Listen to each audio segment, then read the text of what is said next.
হাওড়া জেলার আমাদের সম্পাদক ভারত জাকাত সেন্টার প্রথম মহাতা সুলেমান। নমস্কার। 171তম হুল দিবসে উপস্থিত সকল ছাত্রছাত্রী, যুবক যুবতী এবং ভারত জাকাত সেন্টার প্রথমতা এবং জুয়ন মাডোয়ার যে মেম্বার সকলরা বিভিন্ন জেলা থেকে এসেছেন, সবাইকে প্রণাম, নমস্কার, জোহার জানিয়ে আমি দু চার কথা বলবো। খুবই সংক্ষেপে শেষ করবো কারণ সময় বড্ড কম। ঠিক মনে পড়ে আজ থেকে 2-3 বছর আগে আমরা একটা সোশ্যাল মিডিয়াতে একটা খুব জিনিস দেখতাম যে হুল উৎসব না দিবস। আজ 2025-এ হয়তো সেই জিনিসটা আমি সোশ্যাল মিডিয়া দেখতে পেলাম না। এটা কিন্তু আমাদের এক রকমের জিত বলে মনে করি। প্রথমত নয় শুধু, এটা কিন্তু সমস্ত ছাত্রছাত্রীদের একটা জিত। আজকে কিন্তু এই কোশ্চেনটা উঠছে না যে হুল উৎসব না দিবস। এই হুল উৎসব যেটা দীর্ঘ 34 বছর 35 বছর ধরে পালন করে এসেছিল ধুমধাম বাজি ফাটিয়ে আনন্দ করে, সেটা আজকে কিছুটা হলে প্রতিষ্ঠিত হয়েছে যে হুল কিন্তু দিবস। এই দিনটা পালন করা উচিত। হুলের একটা নির্দিষ্ট ইতিহাস রয়েছে, আর সেই ইতিহাসটা কোনো ছোট ইতিহাস নয়, একটা দীর্ঘ সংগ্রাম রয়েছে।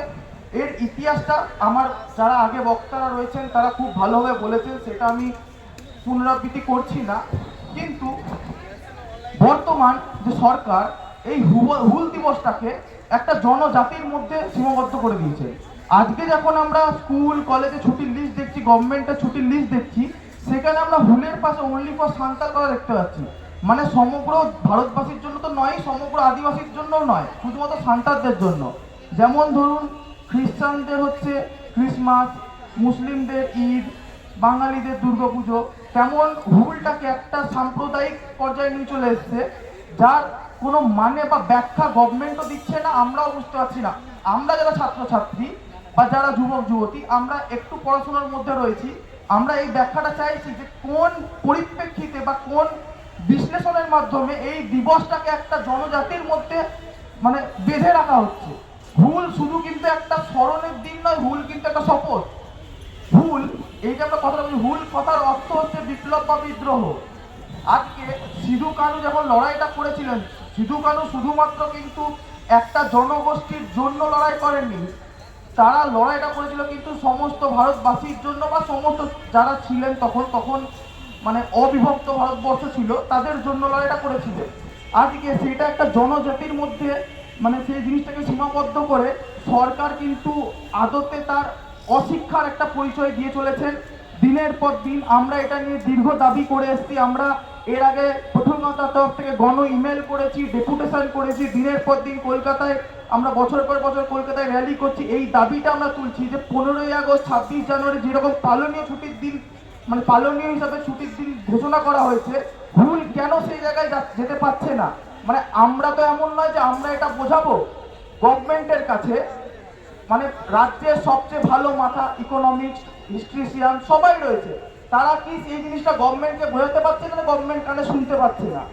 এটা আমাদের একটা বোঝার দরকার আছে, বা গভর্নমেন্টের এটা একটা ক্লিয়ার করার দরকার আছে। যেহেতু আমরা রাজভবনের সামনে রয়েছি, যদি এই জিনিসটা খুব তাড়াতাড়ি ক্লিয়ার করা হয় যে হুল দিবস কেন শুধুমাত্র একটা জনজাতির মধ্যে বেঁধে রাখা হচ্ছে, তাহলে হয়তো যদি সেরকম কোনো একটা সঠিক কিছু দেয় তাহলে আমরা মানতে পারি।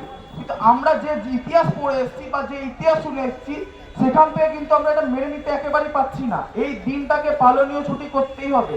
ভুল মানে আমরা কথা শুনেছি, এখনকার দিনে খুব শোনা যায় পলিটিক্যাল নেতাদের কথা, জননেতা, গণদের নেতা। প্রথম বিদ্রোহ বা প্রথম আন্দোলন যেটা জনের ছিল, যেটা গণের ছিল, যেটাকে বলা হয়েছিল গণ আন্দোলন, সেটাই কিন্তু ছিল এই হুল 1855 সালে সান্তার হুল। তো সেই বিদ্রোহটাকে আজকে এরকম ভাবে কালিমালিপ্ত করা হচ্ছে। আজকে যেখানে প্রত্যেক কটা গভর্নমেন্ট অ্যান্ড নন গভর্নমেন্ট ইনস্টিটিউটে এই দিনটা পালন করা উচিত ছিল, সেখানে প্রত্যেক কটা government and non government institute পালন তো হচ্ছেই না। সেখানে বিভিন্ন university, Calcutta university, Rabindra Bharati university, Jadavpur university, Vidyasagar university এই দিনটাতে, বিশেষ করে এই দিনটাতে পরীক্ষা রেখেছিল। পরবর্তীকালে তারা হয়তো পটল মাতার চিঠির পর চেঞ্জ করেছে, কিন্তু বিষয়টা হচ্ছে আমাদের এই জিনিসটা মনে করাতে হবে কেন? এটা তো ছাত্রছাত্রীর দায়িত্ব নয়? আপনারা ক্যালেন্ডার খুলে পরীক্ষার শিডিউল বানাতে পারেন না? না সেটা বানানোর প্রয়োজন মনে করেন না? আজকে যে ছেলে মেয়েগুলো দিনের পর দিন ইউনিভার্সিটিতে গিয়ে ডেপুটেশন দিচ্ছে, তাদের তো দুটো দিন সময় নষ্ট হচ্ছে। আমরা একেবারেই মানে খুশি মনে সে জিনিসটা করতে চাই না, কিন্তু আমাদের করতে বাধ্য করা হচ্ছে এই জিনিসটা। আজকে আমরা যখন এই হুল কথাটা বলছি, হুল কথাটা প্রাসঙ্গিক এই 2025 দাঁড়িয়ে, সেটা আমাদের বোঝা উচিত। আদৌ কি আর হুল দরকার, কি আর হুলের প্রয়োজন আছে? আমার পার্সোনাল বক্তব্য, হুলের প্রয়োজন আছে। আজকে যদি আমাদের পার্সপেক্টিভে দেখেন, কিছুদিন আগে আমরা এই জায়গাটা দেউচা পাচামি নিয়ে একটা র্যালি করেছিলাম, যেটা শিয়ালদা থেকে হয়েছিল। আজকে দেউচা পাচামিতে অবস্থা দেখুন, সেখানে আজকে গোটা আন্তর্জাতিক পর্যায়ে কয়লা খনি ইল্লিগাল, সেখানে আজকে গভর্নমেন্ট জোর জবরদস্তি কয়লা খনি করছে। একবার বলছে খোলা মুখ কয়লা খনি হবে, একবার বলছে আন্ডারগ্রাউন্ড কয়লা খনি হবে। লিখিত দিচ্ছে না, সবই মুখে বলছে। ঠিক আছে, এই যে যখন এই সময় দরকার হুল, আজকে শিক্ষার জন্য পটুয়া মমতা লড়ছে, শুধু পটুয়া মমতার সমস্ত ছাত্রছাত্রী লড়ছে। শিক্ষার অধিকার, তার জন্য হুল দরকার। ভাষার অধিকার, আজকে বিভিন্ন জায়গাতে কিছু পরিমাণে সাঁওতালি ভাষায় পড়াশোনা শুরু হয়েছে, কিন্তু সেটা শুধুমাত্রই আমার যেন মনে হয় একটা অলংকারের মতো, যে হ্যাঁ ভাই করেছি, এই দেখো তোমাদের সাঁওতালি মাধ্যম করেছি, তোমরা ভোট দেবে। আমরা দর্পশিলা স্কুল নিয়ে, ঝাড়গ্রামের দর্পশিলা স্কুল নিয়ে আমরা বিকাশ ভবনে গেছিলাম। 5টা টিচার, একটা স্কুলে 5টা টিচার, তাও পার্মানেন্ট নয়।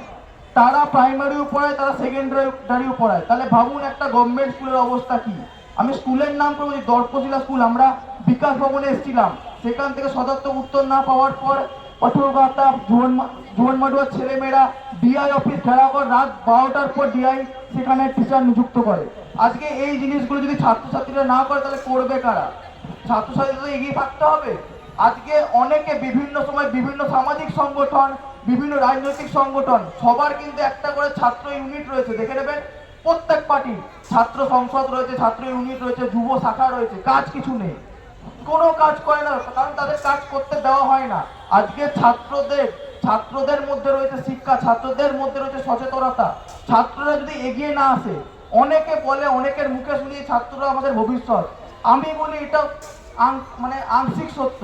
ছাত্ররা আমাদের ভবিষ্যৎ ঠিক, কিন্তু ছাত্ররা আমাদের বর্তমানে চালিকা শক্তি।